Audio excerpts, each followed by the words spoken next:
So back to what I was saying. What I was saying. What's up, friends, family, and fans? It is I, Stone Stafford. If you don't know by now, you have been sleeping under a rock. And I'm here, as always, with my ride or die, Mr. Hi, my name is Johnny Vaughn. That's it. And that is it. Welcome to L.I.F.E Podcast. This is where we listen and inspire friends in entertainment. And today we are sitting with the esteemed, yet the mysterious, Mr. Cliff Oxford. What's up, Cliff? That's an adequate introduction. It is very That's adequate. why my intro was so short. I was like, for someone who doesn't need an intro, we're not going to give me one. I'm telling you, man. So today we are going to be talking about the importance of your circle of influence. What's up, Cliff? Hey, man, I'm glad to be here. I can feel the cool factor rubbing off on me in this I don't know if place. you're as glad to be here as I am to have you here. Stone's been excited. I have been. I've been excited. So I haven't seen him literally this giddy in about 6 or 7 So here's episodes. why, because I'm going to have Cliff kind of explain to you guys who he is. But I had a friend in Chris Capehart. Shout out to Chris Capehart. And he told me about this organization. And as soon as he said it was Oxford Institute, I've heard? Oxford Center for Entrepreneurs. And it just sounded like regal and important. And I was like, so when he was telling me the things they talk about, I said, dude, man, how is there a way I can get in? He said, well, you have to be invited. And then he just stopped. And I was like, well, can I get an invite? I was like, I'm an entrepreneur. Yeah. So he invited me, and I'm gonna tell you, we did a podcast episode, Cliff, called when you feel like the small guy in the room. What is that again? Oh yeah, the Syndrome. Yeah, the imposter syndrome. Imposter syndrome. Yeah. So I had that, right? And so when I went, I felt very intimidated just because everything I heard. But let me tell you, the first thing that stood out about that whole group, the think tank, actually, yes, is how easy it was to converse with people. I mean, no one there really cared about your position, how much you made. It was just so easy. So that was the first thing that stood out. So tell us about you first, kind of your background a little bit. And one of the things I want to know is, like, what was the purpose and how you even started Cliffco? Well, it's a good question because Cliffco is really an accumulation of my whole life. But about me, I grew up in southern Georgia in a very prestigious address, Swamp Road. That's where the one percenters hang out. And, I literally grew up in the Okefenokee Swamp. But, I wanted to get out of there. Mm-hmm. I'm like, how can I get out of here? So my dad said, there's only one way out, and that's through education. Got a little partial scholarship to West Georgia College. That's a prestigious address as well. Yeah, that's I had never, the day I showed up for college was the only day I ever visited college. I never visited colleges. We got that little scholarship. Dad said, that's where you're going. Okay. And it was a great experience. Exactly, how the higher power leads you to where you should be. Right. And I should have been there because I was not ready for college. And anyway, on the first day, it was the third day, the English teacher, Martha Sanders, came up to me and said, I don't think you're going to make it. Literally said that to you. She said, and she was firm, and she says, your slang is so bad, I don't see how. She says, I think you got some potential, though. Be here at 5 o'clock every day, and I will tutor you because you're not going to make it. So, while everybody else was having fun at 5 o'clock, I was trekking over to the humanities building. Right. A tutoring session. And she taught me the English language, and she says we got to start from scratch. I'm stuck on that part. I'm sorry. I mean, it was that bad. It was that bad. It was that bad. I mean, you graduated from high school. I graduated from high school, but that was. I mean, with the whole lot, like that kind of stuff. Like, yeah, it was. I was talking through. I don't think it helped that I talked through my nose. Everybody from down there talks through their nose. Yeah. And but jump ahead, and I'll come back. Mm-hmm. Years later, when I was writing for the New York Times, I got this letter in the mail, and I opened it up, and it was from Martha Sanders, and she said, probably the proudest student I ever taught. Awesome. But she says, and she circled with the red, one grammatical mistake. They didn't, Just Nice. to remind you. Just to Nice. remind me. Just Just to remind Nice. me. And That's awesome. yeah, that's the great thing about education. It can literally change your life. She literally changed my life sitting there every day at 5 o'clock. So Was it so much the education, or was it the fact that there was a person willing to invest in you? after invest seeing in the me. opinion? You know, if I'd gone to another college, they wouldn't have been. What are the chances Right. of having a Martha Sanders there that says, I will take my time at 5 o'clock every day and invest? Probably zero. And shout out to her because not that it broke my heart, but I hear those stories when people say you're not going to make it. And I'm like, why are you a teacher first of all? But the fact that she then backed it up and said, "Meet me here at 5 o'clock." Meet me here at 5 Real o'clock. big shout out to her. I hate to jump off of rails on this, but I'm gonna ask That's this all question. we ever do. I do this all the time. I have heard that there are some people who see the potential ingrained so deeply that they use that as a trigger because they know that that'll be the catalyst to get that individual to come out. Do you think that that was one of those moments of her using that because she knew that would galvanize something in you to want to work harder? Or do you think she truly believed that you were just not going to make it? I think it was the former. It was the first one. I think thank goodness she saw something in me walking through that classroom. Right. And that she says this is worth an investment in time. So, and I think she got my attention. Of course. When she says, "I don't think you're going to make it," I mean, I was had full of whatever you want me to do, I will do, because it was not a threat. It was not come down like you're not good enough.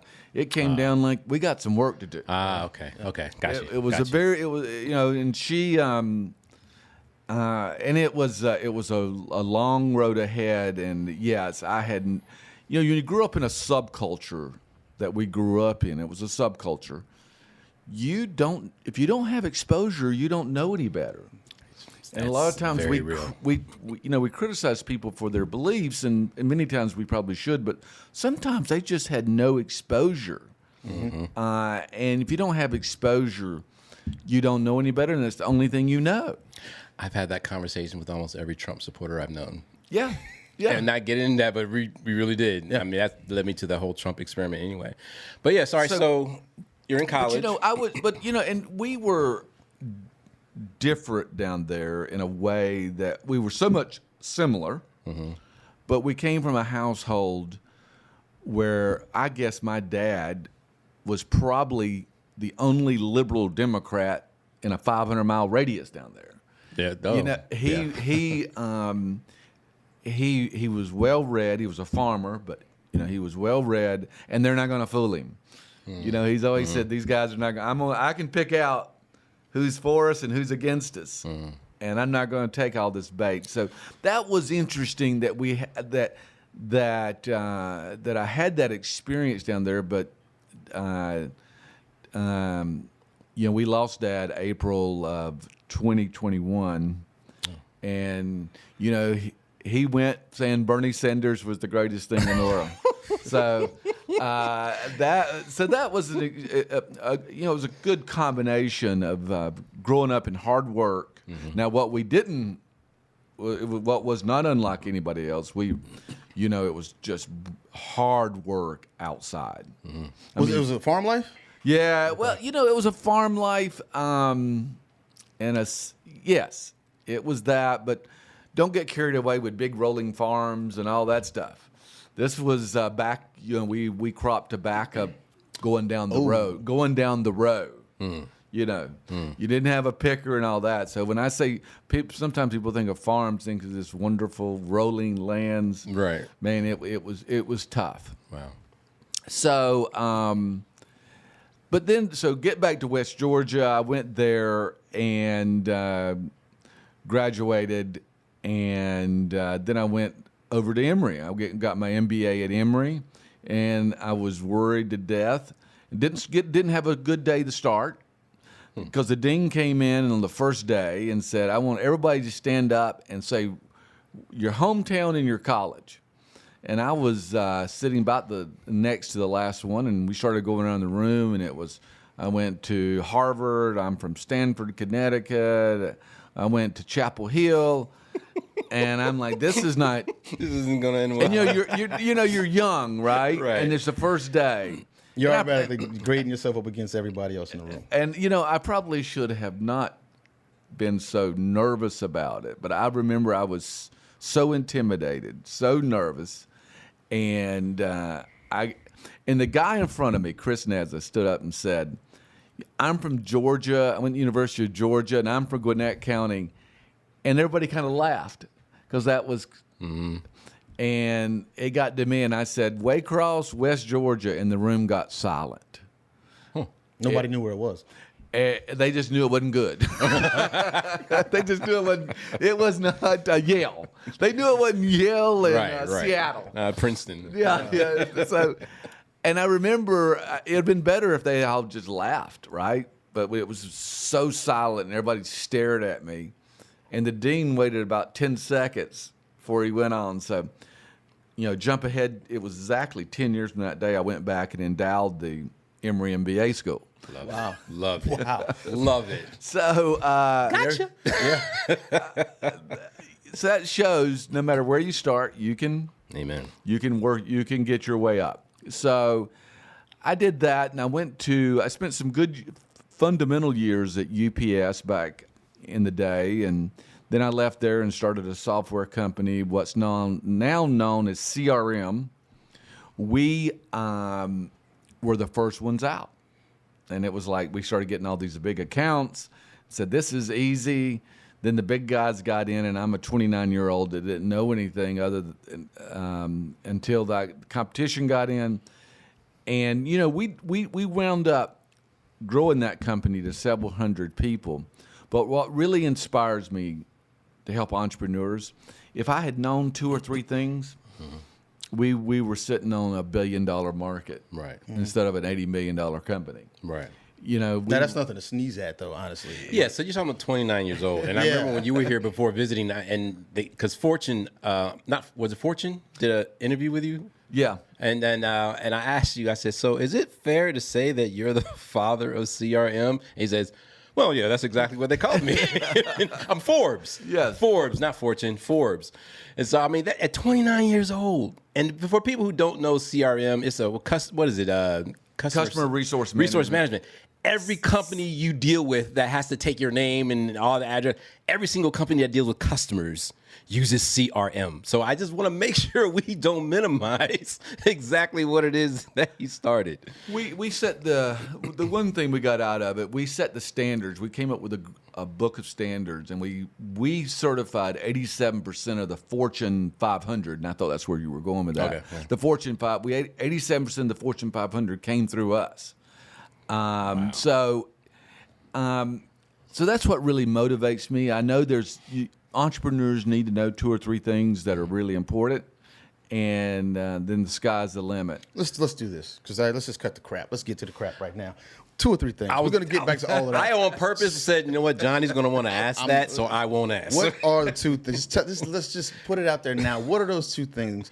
2 or 3 things, because the third thing is probably an evolution of the second thing, that if you don't get that, then you're going to completely miss the third, I would guess. But the majority of people don't even know where to start looking for these types of answers. So what are they? Well, the 2 or 3 things, number one is what we call shared values. And you got to find people who work with you who share in those values. For instance, Southwest, their shared values was wheels up. Get the passengers up and get them to their families, and so they don't have to ride Greyhound. Mr. Kellner, who was outstanding, never competed against Delta, American. He always said, I'm competing against Greyhound. So everybody's got to have that shared values there, that we're really more interested. The most thing we're interested in is let people spend more time with their families instead of spending 3 days on a bus. So that is what gets you what Mr. Kellner said. When it's 2 a.m. in the morning and it's storming rain, those bag attendants fly out to that airplane. They're running out there not for an hourly wage. They're running out there to get those people wheels up and get them to their families. Wow. So you really have to know that. So we're talking about culture at this point. Culture, culture is a often used word, but I like to kind of get in the weeds on culture. Okay. There's a lot behind culture, and that's the first thing. If you take, I'll give you another example. Starbucks. Mm-hmm. Schultz had the meeting place. He says, we're just going to be the place. You don't even have to buy anything. You can come in here and sit. And that was their culture, and they lost that during COVID when they started closing the shops, and that's why you have all their problems today. They lost the reason why they existed. So you got to know why you exist. The second one is systems. You got to have systems in place, and we think systems, we think computers. Not so. Yes, it's definitely that, but systems in the fact that we're not trying to go after the Motel 6 customer and the Ritz customer. You got to have systems in place and say, okay, we're the Marriott, and we're the Ritz, or we're the Motel 6. All those are fine companies, by the way. But if you're the Motel 6 and you start trying to get that Ritz customer, it comes apart. You mentioned that something like that in the other meeting. We talking about focus. Focus. I harp on that in the meetings because it is. We entrepreneurs want every customer. Right. We don't like saying no. So you got, and I think back, we had these Fortune 1000, and then I went after the .com stuff. Big mistake. Set us back so badly. I should have said, thank you for calling, but we serve the Fortune 1000 here, and just focused in on that customer, because then you can start anticipating what they want before they know they want it. Woo. Wow, that's a mouthful right there. And that is the key to the growing a business, is to know what that customer wants before they know it.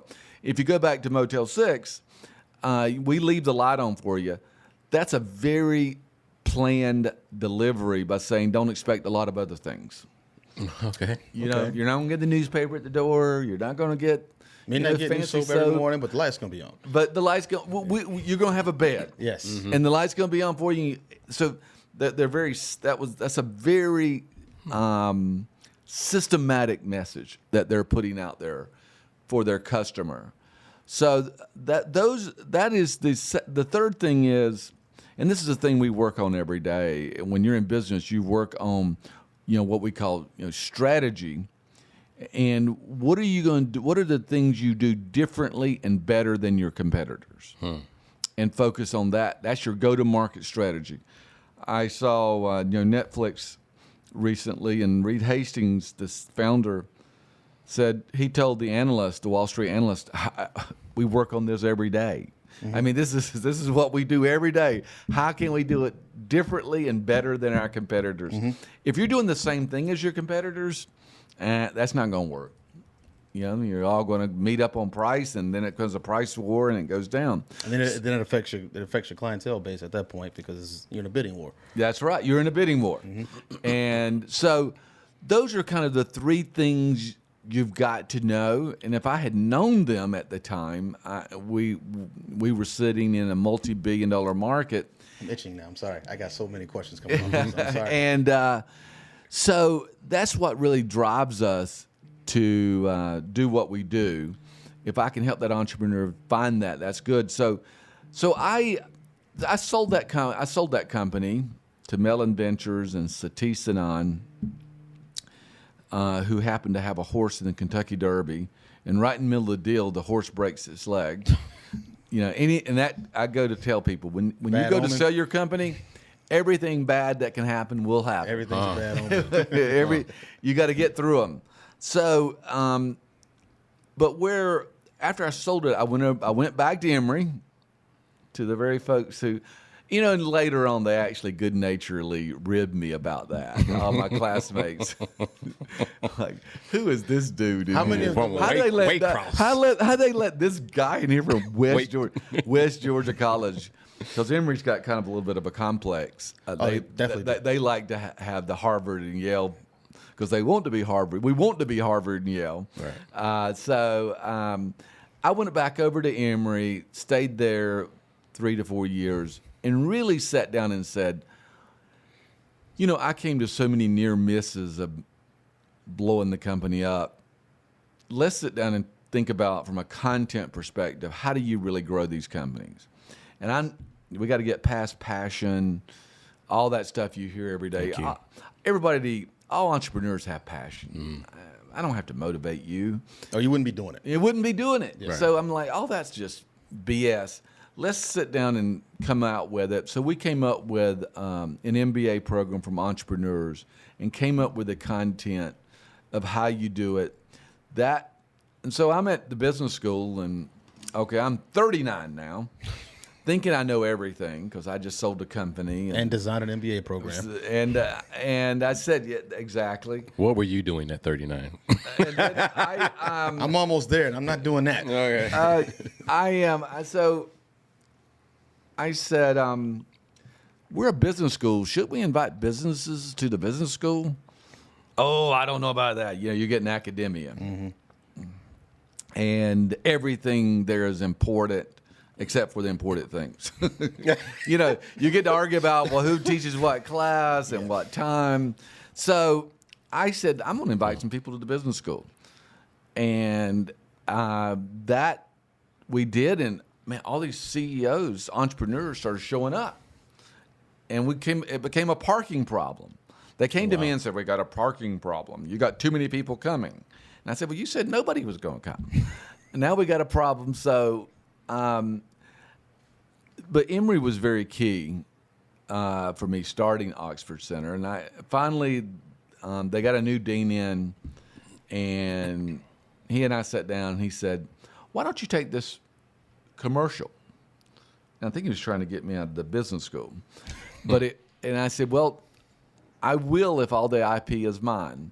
So he signed his name away, gave me all the IP to the content. Wow. And I went out and I started Oxford Center for Entrepreneurs. And then I realized, that Emory name was actually important. That brand association is important. But, I tell entrepreneurs, you got to hang in there till some luck comes along. If you'll hang in there, don't quit, because we actually went down psychologically and everything. But then what brought us back up was the New York Times came to me and said, we like your content. Will you start writing with us? And they said, write a few articles. We're going to let the editorial board review it. And I said, man, this was a dream. I mean, this was maybe one of the biggest moments of my career, writing for the New York Times.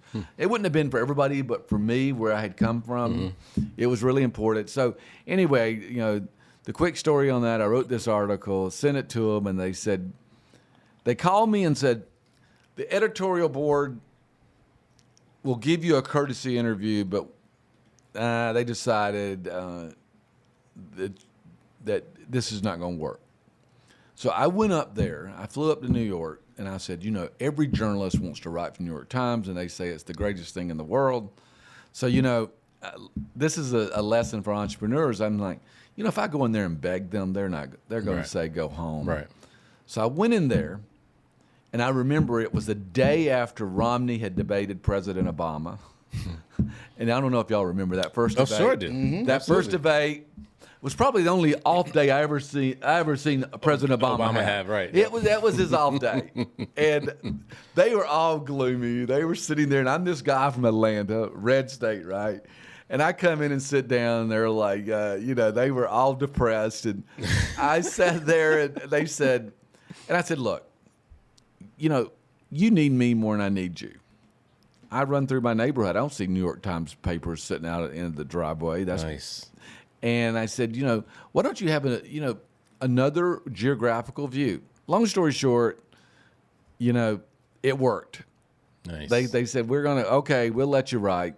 But that platform was critical of building the Oxford Center. Okay. I don't know if I could have done it without it, because credibility. Right. It's everything. Credibility. And and I had a rough time on the first one. They were editing it and sending it back, but we finally got it out and it went viral. I mean, the first one went viral. What was the first one about? You remember? The Brilliant Jerk. Okay. Like when you grow in a business, somebody will come up from the early days who does not want to grow. They like it being small. And I said, the only thing you can do with these people is fire them. And then you're talking to somebody who hates firing people. Right. But I said, you have to that's just one of the tough decisions you got to make. So the Brilliant Jerk was the first article, and I was successful in aggregating all the brilliant jerks in the world to hate me. Every brilliant jerk came after me on. You got all kinds of emails and everything. all emails, postings. I mean, but you know what I learned? When you go out and publicize about firing somebody, that's somebody's livelihood. Right. And I probably could have dialed that back a little bit, and I said in the article, with my brilliant jerk, I wanted it to work because they were part of the team, and it took me 3 years when it should have taken me 3 days. Right. And I put them on special projects, and so anyway. So I built the Oxford Center for Entrepreneurs, and then Forbes called me and said, we want to hire you from the New York Times. Will you start doing a column for us? And so I went over to Forbes, and they became a partner. And then after about 6 years, Forbes Books, which is a division of Forbes, called and said, hey, we want to buy your company. And I flew to New York, and I got up in front of the room and said, you don't want to buy my company. I was going to say, how did you feel when they asked that? Were you like excited, or were you pensive, or? It was, I would say, strategic. Okay. That's fair. And in fact, it was not New York. It was Charleston, South Carolina. New York Times was New York. This was the divisions in Charleston, South Carolina. So I went to Charleston, stood up in the room, and said, you don't want to buy my company. It's not scalable. I'm not signing a non-compete. I'm not going through a lot of due diligence. But I knew with corporate egos in the room, they said, we want your company. We want it. And it actually made them want it probably worse because I said, don't buy it. Right. And so anyway, I sold to them April 2018. She's how that works. I might do that. Soprano advisor Because people second. keep trying to buy the studio all the time. I was like, you don't want to buy the studio. There you go. Okay. It works sometimes. And we sold that 2018. And Oxford Center for Entrepreneurs had an M&A division. It had a consulting division. And not to break, we have all kinds of listeners. Sure. So earlier you mentioned something about IP, and then we're talking about intellectual property, and especially guys in music, y'all know we talk about that all the time. And then M&A is mergers and acquisitions. okay, So thank you. No, it's all good. I'm using some lingo here. He gets on me all the time for throwing acronyms out. We have everybody who listens. Thank you. It's all good. So I sold that and stayed with them for about 6 months. And, when they buy it like a trophy, like they put it on the shelf and they kind of look at it. And Oxford Center was intense. It's over, probably 500 and something companies. It was intense. And the one reason I did sell it is because it was so intense. 10 o'clock, watching a movie at night, the phone rings, you answer it. Because it could be somebody really needing some help. So I sold that, and then I came back and said, you know what, let's do a think tank, and let's look at, I didn't want to do consulting and M&A anymore, but really wanted to think about the bigger issues that affect entrepreneurs, including their health and the environment, not just their business, but our planet. And I said, I want to attract entrepreneurs, not just from business, but entrepreneurs that are doing great things, like Kim. She was at our last meeting. She's part of the National Wildlife Refuge and the environment. And I think, because I really think it's good business to be, positive on the environment. I think it's good business to be as healthy as you can.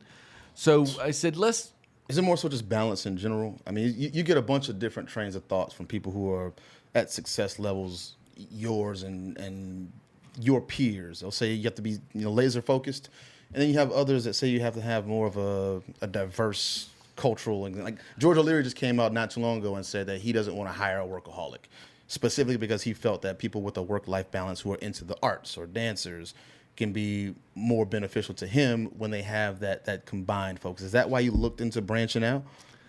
Well, it's a very good question. And I don't know. Balance can get into, I spend 3 hours here, I spend 3 hours here, and I spend 3 hours here. And so I'm careful with the word balance because sometimes your business is going to need you there 12 hours that day. Right, right. And that's just part of it. It comes with the territory. But I think it's more on outlook and perspective that we should look for solutions in the environment. It's not just because I'm in business, I'm anti-environment. So that is really more a perspective than a balance. Gotcha. Okay. Gotcha. Okay. That's the second time I've gotten checked on using improper grammatical context from someone who got blessed with grammatical form in college at West Georgia. I'm gonna learn my lesson. I'm gonna learn my lesson. So, would you say that how you built? Well, one, why didn't Forbes keep you on when they bought you? Was that even an option? Or did you leave? Or, yeah, right. No, that was negotiated in the agreement, how long I would stay. It was negotiated I would stay 3 months. Now, at the time, what really was the asset they really wanted, I was writing a morning report. Every morning I put out a report. Ooh, 7 days a week? No, 5. So, okay, geez. 5 days Still. a week. And, that's kind of fun the first couple of weeks. Mm-hmm. And then, like, the third Right. week, you go, oh, I got to do this every day. So you hadn't caught up on the batch content creation thing yet, where you just write them all at once. And then, These are very smart entrepreneurs, and they're looking for fresh material. gotcha. Couldn't do that. I couldn't do that. This was written every morning, and I put out, I think I wrote 755 morning reports before I sold it. So Forbes said, stay on with us for 3 months, and then we're going to transition the morning report over to Lauren Feldman, who, small world, had been my editor at the New York Times. Oh, okay. And, so after about a month, they come to me and said, we got some bad news. And I go, what's the bad news? And they go, we really want Lauren to start Monday. And I'm like, okay, don't be too excited. I mean, I was ecstatic because I didn't have to get up and write the morning report that Monday morning. What time was it due? I'm just curious. Like, I put it out by 9. The goal was to get it out by 9 o'clock. okay. And and it worked because entrepreneurs come in, they get their stuff going, and they check email around 9:30. Mm-hmm. Is about it hit very well. So they said. So Lauren started that, and this is the big thing. It's a big part of every merger when entrepreneurs sell is how long you should stay, because before you sell, it's a big honeymoon. Everybody loves each other, but after you sell, decisions success.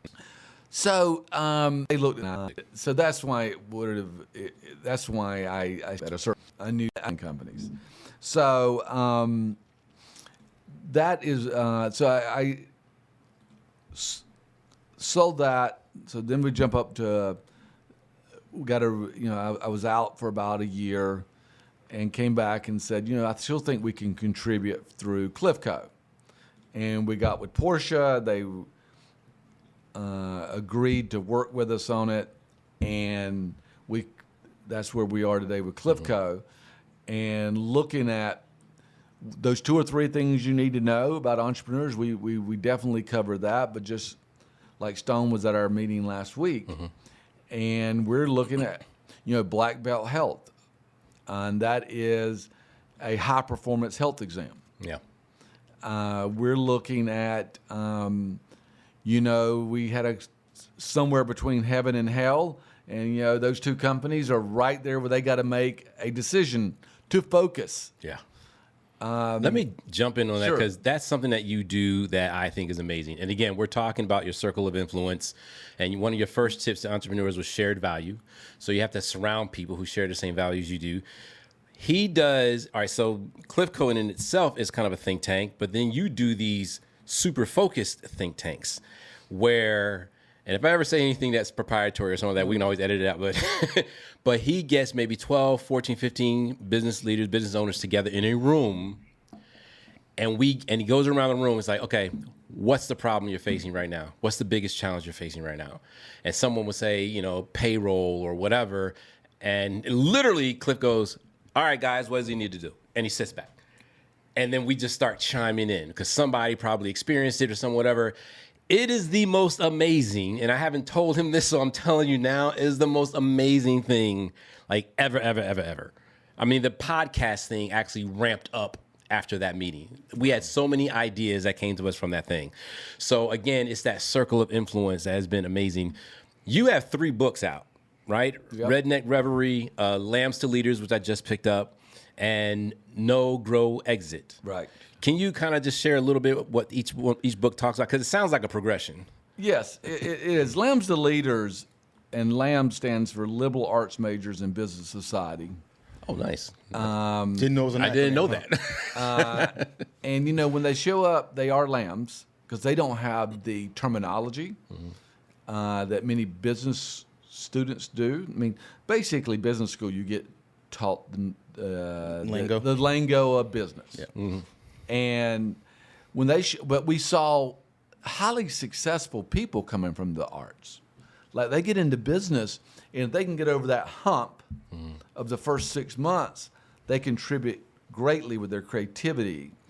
And so that book was written so a liberal arts major or somebody without experience in business can ramp up very quickly. An artist or whoever, they tell me like, I would have never known that. I mean, this is AP. We know that as accounts payable. You tell the liberal arts majors, go down to AP. You know, they're going to look, you know, is that a grocery store? I don't know if you knew this or not, because up at home there is a supermarket called A&P. Did you know that? Okay. Yeah. So that book is to ramp them up so they can be a highly likelihood of success. Right. And they don't get knocked out the first 3 months because they are just walking around trying to figure out the lingo. And then No Grow Exit was those few things you need to know. I said, there's a few things they need to know, and know is KNOW.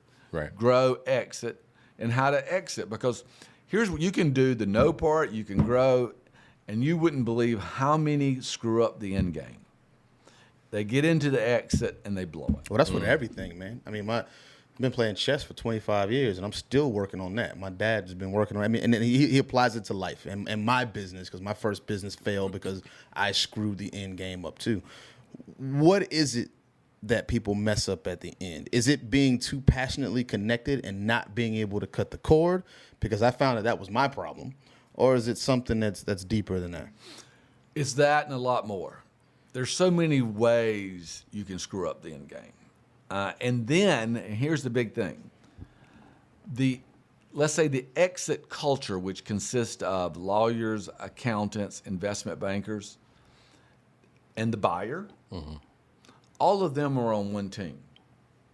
Even your own people are kind of on their team because of what is customary. And what is customary, the terms and condition greatly benefits the buyer. And what No Grow Exit does is we don't want the advantage. We just want a level playing field. So there's so many ways the end game is screwed up. And another way, let's put some blame on the entrepreneur. They thinking their business is worth a lot more than it is. Yes. I literally had an entrepreneur. They got a $40 million company. A public company came in and offered them a deal. And I looked at everything and said, I would take this deal. And it was an all-stock deal. And I said, look, I'm not keen on taking stock for a company, but this is a public company. They're selling at $6 a share. We did evaluation. This company going down is a lot less likely than it going up. So, long story short, they said no, we only want cash, and the $6 stock went to 36. Ouch. So I'm not gonna lie, that would have been a hard call for me. But me being Mr. Equal guy, I at least would have been like, why don't we do half stock, half cash? But yeah, Well, it probably wasn't an option, I'm guessing. It was not an option, And the thing about it is, look, I'm with you on this. I have told so many entrepreneurs, don't take cash. I mean, don't take stock. Take all cash. That's the best way to do it. In this particular situation, the company was thinly financed, and it was very, very tight. And so you take a lot of things in consideration. It was barely making money, a good company, a very fine company, but you look at all the attributes. Mm-hmm. And I went to them and said, I'm going to do something that I have never done. I would take all stock. Because it was $6 a share, which was valued at the cash that public company had in the bank. I said, they're valued at cash. Yeah. And they're making cash. So if nothing else happens, Right. it's going to go up. It's almost like you had nothing to lose. Now, also said, look, could it go to $1 a share? Yeah, Absolutely. absolutely can go to $1 a share. But the best analysis is I would take this stock. I would take the deal. And so there's a lot of ways to screw it up. It took me 6 years to reform how Wall Street does exits versus what's level for the entrepreneur. And so without going down that's another whole subject about that. And but it's so apropos though, because this whole thing is about your circle of influence. So how did you devise that? What was the group that was around you that kind of gave you that lens inside? Because mergers and acquisitions are always secret and silent. Like you don't get details until it happens, and even then you don't get all of the details. So how did you get your eyes and your hands on it to be able to break it down enough to scale it back for an entrepreneur to be able to? Yes, it was what I was meant to do. I mean, I've been an entrepreneur. I've worked for corporate. It was what God really wanted me to do. The talents, any kind of talent they gave me was there. And I first saw this when I was selling my own company.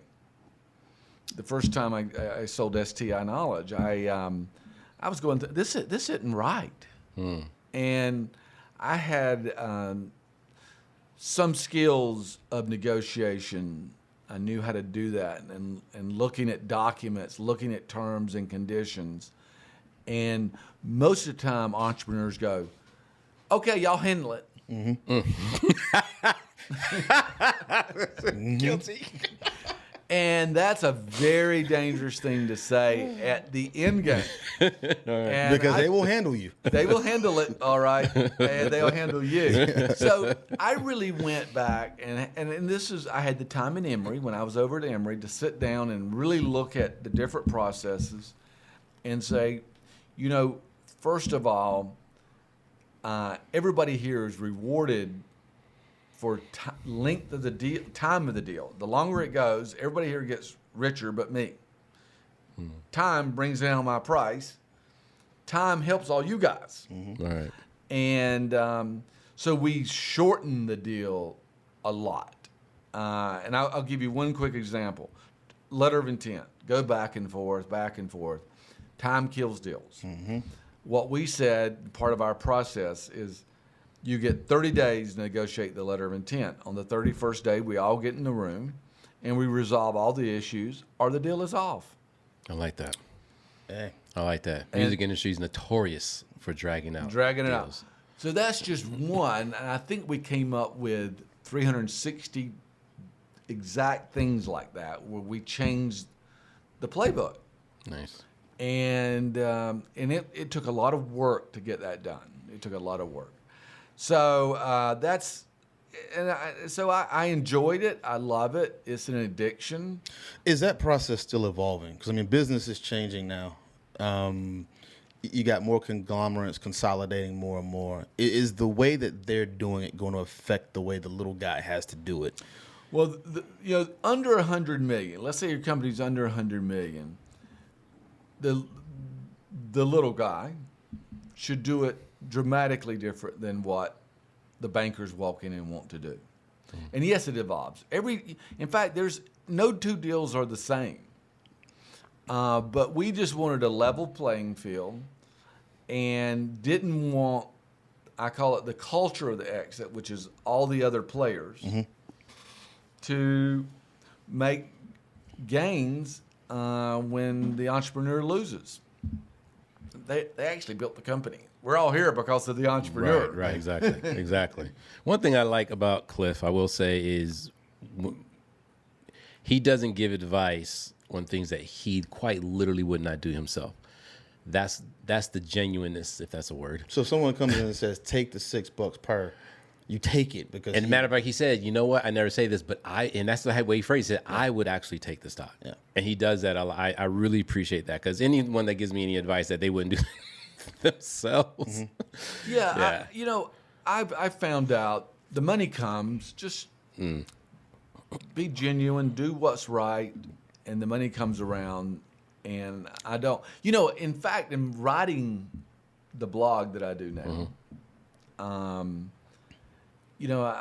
I don't sit down and look at my sponsors and look at Stone. Okay, Stone owns the studio, so I can't say this. Right. Oh, yeah. No, I know you're doing that. I sit down and just, I sit down and say, what I think can help everybody. What's the right thing? And I've lost some people over that, to be honest with you. Honesty hurts. It does. And I'm in that boat a lot. I can't believe you said this about this industry. And I go, well, this, I can't, can you imagine me going through the list every day going, no, I can't write this and that. So I just put it out there. And I always say, hurt everybody's feelings equally. That way, no one can be offended. We've managed to do that. There you go. And the people that matter to Cliffco have stayed. Yeah. At the end of the day. Yeah. The great thing about it is our churn rate is less than 2%. Wow. And they stay, and they know. And some, and I've heard people say, "Did you see what Cliff wrote?" And they go, "Yeah, that's just Cliff.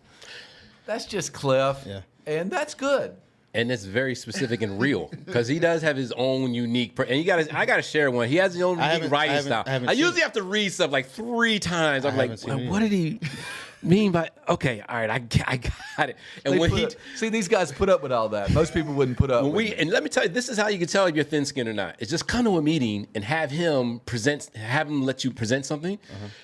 Because when he is on a timetable, my man's sticky. So you're sitting there telling your story. And so what we did next, all right, that's great. We know all that. How do people get to what you're doing? And you're like, now you're scrambling through your notes because you, it cracks me up I tell you what, I don't care how small or big you are. You could be the biggest whatever in the world. And if you're nice, okay, awesome, great. So give them your contact information.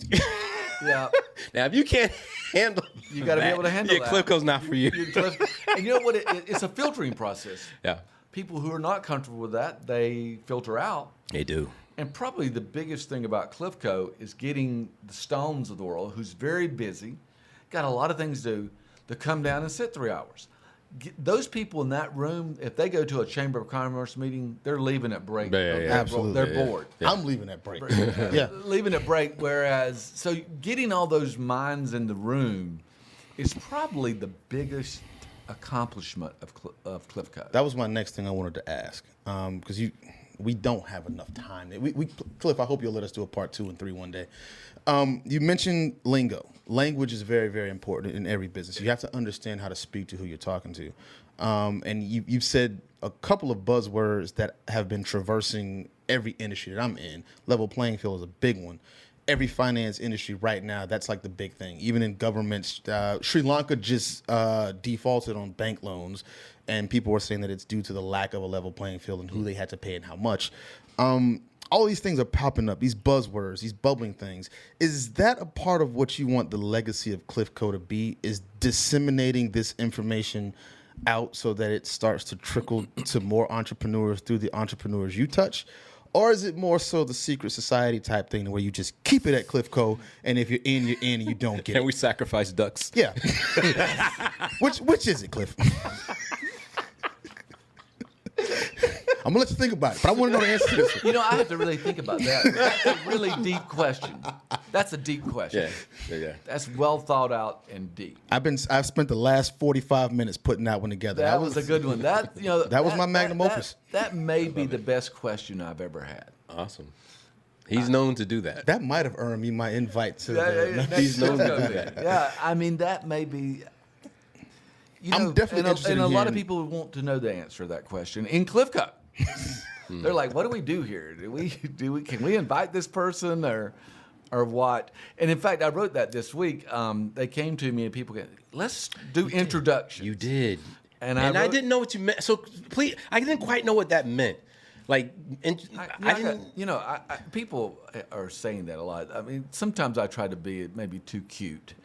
At the same time, I like for them to be a little bit of a puzzle. Yeah, I mean, You have to I think enjoy them about at the it. end You of have the to day. think about it, but we don't even. I got with Lynn. Lynn's up there, co-host with Right.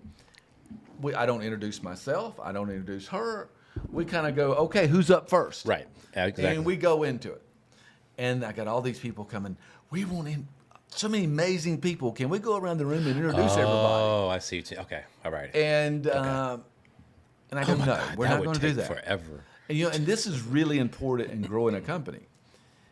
What they're trying to do there, and their good intentions, is they're trying to make us like every other meeting. Yeah. And when you're growing a company, you're going to have these forces that try to make you a normal company. Let's all get comfortable. That's what employees want to do. Right. They want to get comfortable.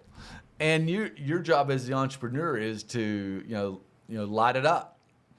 And so I said, no, we're not going to have introductions. We're not going around the room and doing that.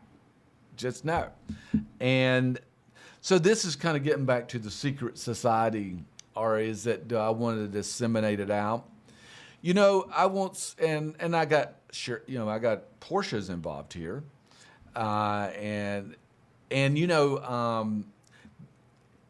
this touches so many things. This question because, I got Taylor English and I got all the entrepreneurs in the room, and I was going to do this thing with LinkedIn with Matt Wittenstein. Okay. If you talk to Matt has the LinkedIn. They go out and they put you on LinkedIn, Yep. and they kind of take your stuff and they add to it. Well, I went to our folks and said, look, what do y'all think about this? No. They came back at me and said no. Then that means Cliffco is for everybody. If you start putting this out there, you're losing the exclusivity. Right. But when I say exclusivity, it is not of like snobs. It's of people of the same mindset. I was just sitting here, shared value. And I was going to ask you if the culture was on purpose. And now that you explained the whole introduction thing, why you don't do it, it makes sense. Because, it turned into another networking group. That's right. That's right. And now when I'm talking to people, I'm talking to them because I want to talk to them. And they're talking to me because they want to talk to me. Mm-hmm. And if they want to know something about me, you know what? No, Cliff's not going to make that introduction. You need to walk up to me and have the conversation. Now we're having a very natural conversation, actually, too, because I don't know if you're going to reject me. I don't know what you do. That's how that feels. That was the culture I felt when I visited that first day. And now I know why. So if that was on purpose, you nailed it. That's you the shared friggin' value. nailed it. That's the shared values Yep. of the group. After the meeting, we try to help people connect. We probably should do a better job at that. We could do more of that. We're like everybody else. We're busy. That's not an excuse. But we do try to say, okay, you two get together, and we could do more there. But at the meeting, it's content. Content is king, and it's what we're hearing and listening to. It's not about networking. Right. Networking is actually a dirty word we don't ever use the word networking. I can see why, though. Yeah, I can see why. And I not to tell you how to run stuff, but as a person who's a member, I wouldn't change a thing. I would just let it be organic. Thank you. If I was having a conversation with you and I was like, oh yeah, this happened to me and my wife. Oh, so now we got to look into the whole legal thing. You're like, oh, you should talk to blah, blah, blah.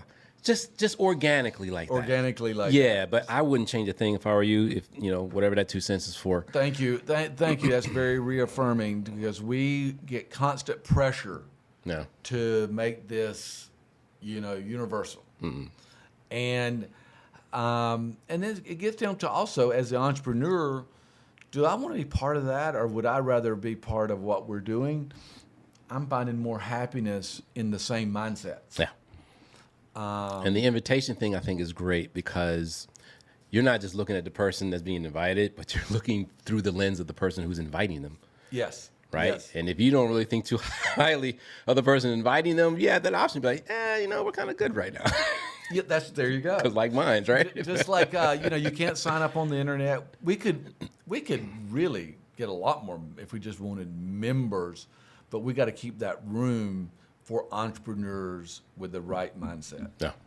Yep. So I have a closing question personally Sure. that I want to ask. Sure. And what do you believe is the greatest threat facing society today? That's I think there's two big challenges, right? Two big threats. I do think we got to take care of the planet. Mm-hmm. I know that's not going to make a difference tomorrow in our businesses and all that, but if you really look at our atmosphere and how we rotate around, we're not worthy of all this. God gave us this, and we're not worthy of it, and we got to start being better at it. So I think that's a big, big concern. And why I say that is that we know the facts, and look what we keep doing. Right. That's the first thing.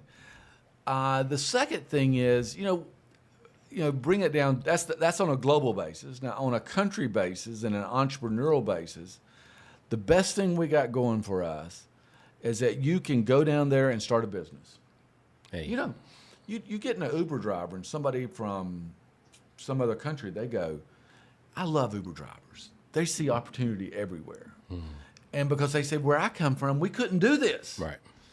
And, you can go start a business and you can hang out a shingle. We can't screw that up. Right. We can screw a lot of things up, and they have. They have screwed a lot of things up.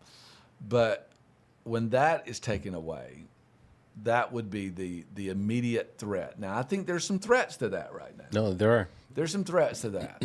I think, there's something great about America where we had to, our immigrants came here, their feet hit the port, and they went to work.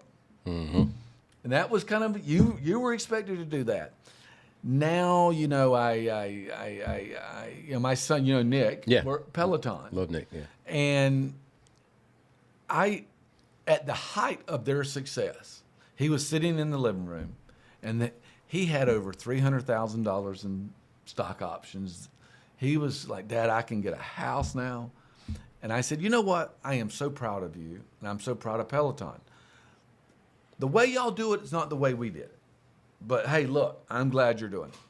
And Peloton didn't last because they were not they avoided adversity. Anything that was adverse, they pushed away and said, that's okay. Peaceful times create weak men. And I think no knock at Nick. I'm not attacking Nick. No. Nick's an NFT guru, by the way. I mentioned it to you a while ago. You did. Yeah. Wow. And we were at dinner. He and I were at dinner last night, and he mentioned this, and this is why I remember it. He said, Dad, I remember when you told me this is not the way we did it. And he says, everything came back to haunt us. Wow. When adversity came, they couldn't handle it. And so that culture of entrepreneurship where you had to work for it, that's being threatened. Mm-hmm. And when I was running a company, we went through 9/11, and I remember 9/11 hit us hard because we had a bunch of corporate clients that said we got to do something differently, and we were panicked. You got like 400 people on the payroll. We were panicked. We were looking at accounts, we were losing accounts, but what it did, it made us get in a room and work harder, make some decisions, and it made us a better company 2 years later. Than if we'd have just been cruising along, we were cruising. Man, this is good. That would have hit us hard, and we wouldn't know what to have done with it. So those are some of the biggest threats. Okay. That's mine. Do you have a... I asked my Illuminati question. That yeah, was you it. did. Illuminati question. No, and I mean, I'm grateful for on the spot giving it the thought that you did. I know that the answer to that question is probably miles deeper than what you can give in just a 30-second answer. And I look forward to the opportunity to kind of go deeper on that because obviously I don't know much about Cliffco because of how you guys function. And even Stone speaks about it with an air of secrecy in a sense. But I mean, from what I get to hear, it feels like something that entrepreneurs would want to aspire to not only be a part of, but to be able to contribute to because of how it functions. But I'm curious to kind of get deeper into how your mind sees the legacy of what you've built and what it's evolving into for how you're running it now, because it's 100% different than any networking situation that I've ever seen. Well, and by you stating that it's not that makes it 100% clear to me why. Well, if you're thinking that, that means a bunch of you guys are thinking that. Yes. So one of the best ways to get into someone's minds, if they've written books, is to buy their books. Read the So go ahead, go pick up, Redneck Reverie, Lamb to Leaders, and No Grow Exit. We don't get paid to pub these things, but again, if you want to get into the mind, one of the best ways to do it is to pick up the books and check out the books. Are you even on social media? No, Which because think I you couldn't are. find it. So what you can do, if you want to at least see a picture of Cliff like whiz by real fast, There is a you can go to picture of- cliffco.com. There's a picture of him on a golf course with like 4 other people, and good luck picking out which one Cliff is. So you can go to cliffco.com, cliffco.com, to get a little blurbs about the organization. But I've told Johnny this, and I've told everyone that I've mentioned it to. It's changed the trajectory of not just my business life, but my personal life. There are some weaknesses there that it has caused me to face and overcome, and I'm literally a different person, especially mentally, by being there. The 2 meetings I did miss because of the surgeries and all that were, you can ask my wife, I was like, I was literally going to try to make one, and my doctor was like, I really would rather you just sit Try to do that. still. I can say this too, Cliff, as just by proxy, because I've now met 3 members in different facets who I would never have known were a part of the group, other than they mentioned being a part of the group while I was in a meeting with them. I'm like, how is this happening? And their spirits, their business acumen, things that I've been taking from them, I'm not going to say I can attribute it 100% to it, but you can tell that there's an underlying like-mindedness between these individuals. And I, now that I have those 4 prongs that I've been associated with, I too feel like I've been affected in some ways by Cliffco. Thank you. So that's probably the basis of where that question came from, is the whole disseminating it out through other people, because whether you know what's happening or not, they are touching other people, even if they aren't doing it directly. So Well, what we have to do, and Stone said it very well, it helped change the trajectory of your business and your life.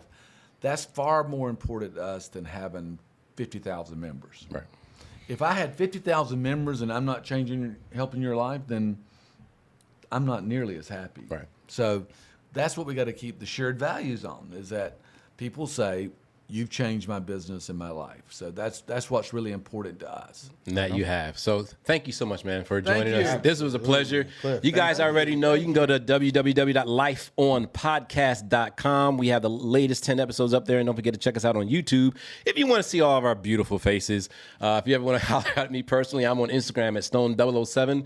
That is the letter 07, and Twitter, Stone007. just Johnny Vaughn, JUSTJONYVAN, everywhere. Hey, don't forget to like, don't forget to subscribe and follow. We can't do this without y'all. We love you and we appreciate you. We are out. So back to what I was saying. What I was saying.